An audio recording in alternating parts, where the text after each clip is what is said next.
The Tesseract. The big blue block that's become but a beginning to a blockbuster group of badasses. All the way back in Captain America, this thing became a prominent feature of the MCU. And with Captain Marvel recently bringing it back up, I figure why not take a closer look at this cube. The history and timeline of this thing can be quite confusing, considering it's been around since the dawn of the universe. So today, I try to put a definitive timeline to the Space Cube.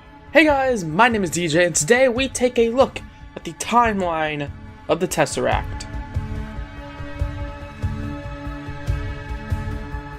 So before we start talking about any sort of timeline, we need to know where the Tesseract even comes from. When the universe was created through the Big Bang, the 6 stones were created in the blast. These, of course, were the Infinity Stones, the most powerful stones to ever be created. Out of the 6, however, we will be focusing on one of them, that being the Space Stone. This Space Stone is what's held inside the Tesseract. Okay, you might be asking, but what exactly happens to the Tesseract after the Big Bang? Well, for many centuries, it's unclear. Nobody in the MCU really has given us any sort of detail as to what happened to it after the Big Bang. But there is a jumping off point to continue the timeline. The next place we go to within the timeline is Asgard. In the beginning of Captain America, Red Skull, of all people, mentions that the Tesseract was once on Asgard thousands of years ago, before being brought over to Earth. This is alluding to something that was said in Thor, where the Asgardians fought against the Frost Giants centuries ago. The two civilizations went on a cross-realm war, and it's within this war that they ended up on Earth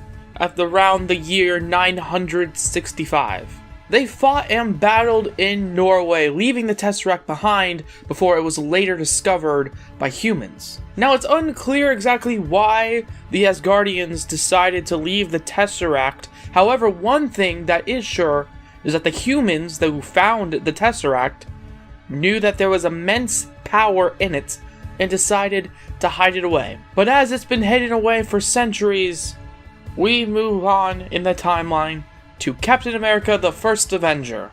In 1942, Red Skull finds and collects the Tesseract. He learns about the Tesseract through its legend, but he believes the legend is real and finds it. This is where we see it hidden in Norway behind a fake wall panel. He takes the cube, hoping to harness its unmatched energy into dangerous weaponry. But of course, he is foiled by the newly swole Captain America. Captain America invades the plane in which Red Skull kept it in and stopped him, saving the day. However, Captain America has no choice but to crash the plane.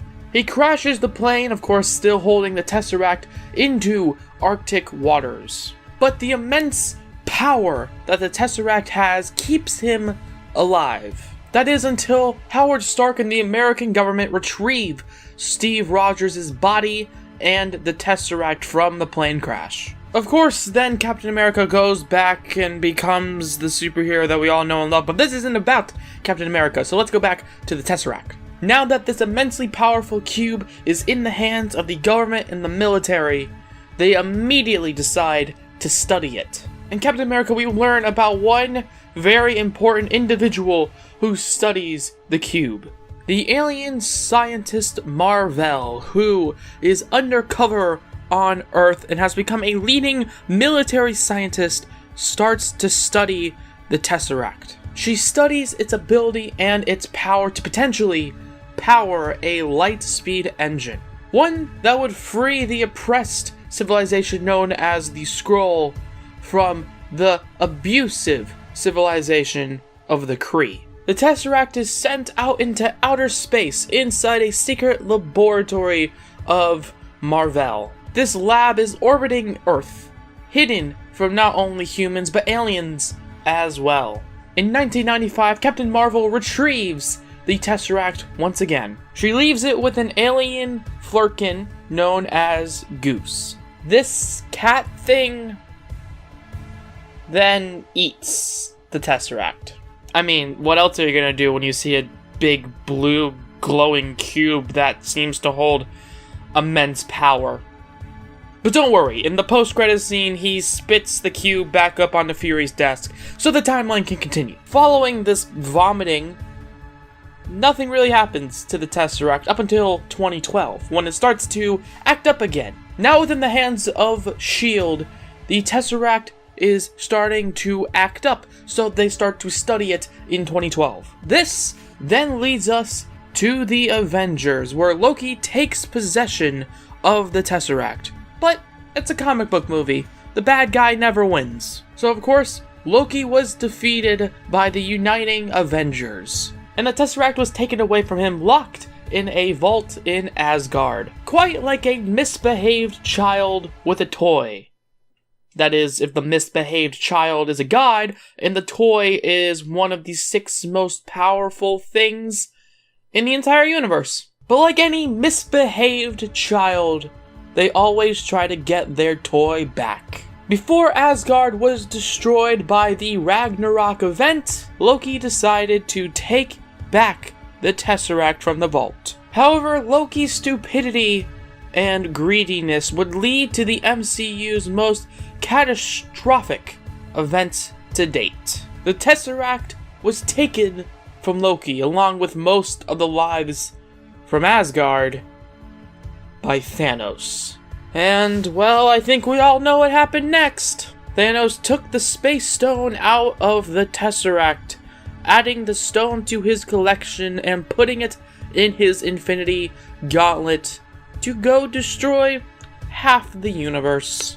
And on that depressing note, that's the end of the story and timeline of the Tesseract. Now, of course, the Space Stone most likely is going to live on and probably have something to do with Avengers Endgame. I don't know. This is being recorded before the movie came out. But just know that Loki's greediness caused one of the most powerful individuals in the MCU to gain even more power using the Space Stone, and then using that power to destroy half the universe. The most devastating loss in the MCU history because of Loki and his greediness. So I guess the moral of the story is, don't be like Loki.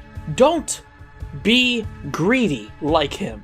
Because perhaps you will lose something far greater through this greediness. It could be a friend, a loved one, or an entire civilization, or half of the universe. Anyways, that's gonna have to be the end of this video here. Did you guys like it? Let me know in the comments below. If you want to see more of my over-analytic and dorky content, why not check out this video here? And while you're staring at this outro screen, why not click this little subscribe button? Anyways, hope you have a good day, and I'll catch you later. Bye-bye! Yo.